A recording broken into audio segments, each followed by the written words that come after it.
Radio Rahim with the icon, Roy Jones. Nobody brings out the big boys like Saudi. It's a pleasure to have you over, man. Now, why this fight? Why do we get Roy Jones' presence for this one? Hey, they wanted me over here. They said, come on, we doing some new things, new stuff happening, new era. We want to get it started. We want some of the legends of the game to come start this new era to show everybody that they're for real. So I'm here. I mean, nobody puts on a show like Roy Jones. You climb through the weight divisions. We've seen it all. But in your era, did you ever imagine we'd see an MMA fighter and a heavyweight champion of the world fighting each other, and the MMA guys coming in for the first time ever into a ring? Yes, I did. I mean, we saw it before. I was the one who brought the idea, remember? Me and Anderson Silva are the one that started the idea. You got to think about it. Come on, Rahim. You're right. This is stuff that happened from my business. My mind was the first one to do it. Me and Anderson Silva was supposed to be the original. You understand me? They never let us do it. Then Conor McGregor and Floyd did it. That was Conor's first real boxing match anyways, to me. So, and then now they got this one going. But I was one that engineered the idea. The idea pioneered from here. Not from them. I pioneered the idea. So how could I not have imagined it? I was going to do it. You're the first to imagine it. First to imagine it. Well, you know, there's a lot of people saying puncher's chance, puncher's chance, puncher's chance. Are you giving Ngannou anything more than a puncher's chance? No. You do give him a puncher's chance, but what I try to tell people is that Tyson Fury is a heavyweight champion for a reason. He didn't just get there by chance. He didn't luckily get there. He beat a guy that had dominated the division for about 6-7 years himself, which in Klitschko.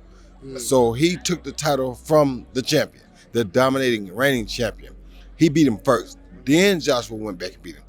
Tyson Fury was one that entered the ring, though. So we will see Uysk here on Fight Night. We know that fight, the undisputed heavyweight championship, is looming possibly as soon as December.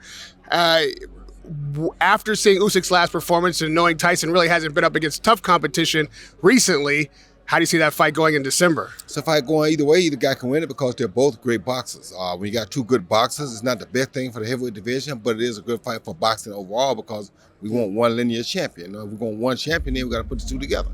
And so it's best that it happens that way to get the one champion, to find out who's the best. I like myself Fury because of his height. But if Uysk can become a little bit more explosive, he can make it very interesting. And Uysk has the skills to beat anybody because Uysk is a very good IQ in boxing. So all depends on what happens. You know, people talk about Uysk being a smaller heavyweight. Obviously, you became heavyweight champion. Definitely a small heavyweight. Is explosiveness and his ring intelligence his greatest assets against a Fury fight, who may come in much bigger on the night than he is on Saturday? Ring intelligence is his best asset, but he needs explosion. I didn't say he has it. I say he needs it. Okay. Now, we also know that the 147-pound division has really been the talk of the year. Crawford beating Spence. Now we're looking at a possible rematch, possibly at 54. Do you think that changes the outcome of that fight?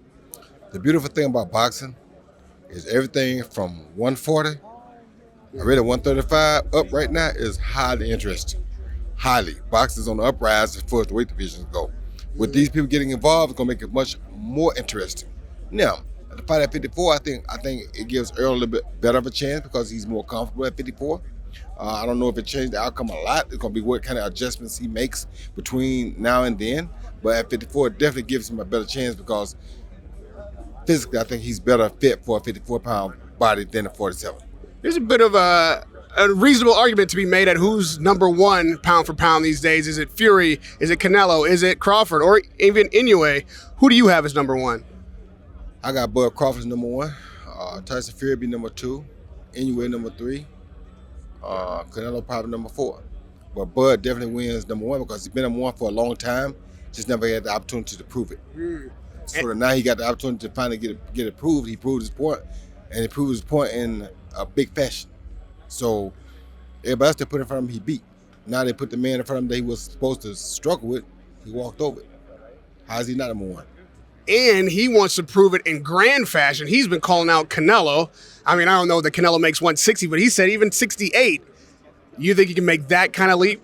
He can make that kind of leap because of his skill level.